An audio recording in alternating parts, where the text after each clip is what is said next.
In this tutorial, we will see that how you can copy a TikTok caption in just few easy steps. So let's dive right in. Firstly, you have to open this TikTok app where you will be on this profile.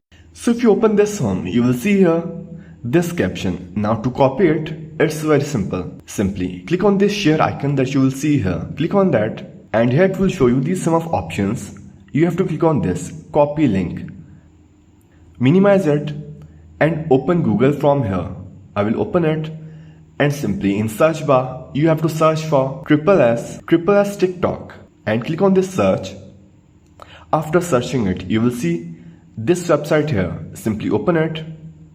After opening this, you will see here this paste option. Click on that paste, allow and download. If you click on that download, it will show here this caption. And here it's also showing this download options, but to copy its caption, simply keep tap on that and select caption. After selecting it, it will show here this copy. Click copy and now you can simply paste it wherever you want. So that's how you can copy a TikTok caption in just few easy steps.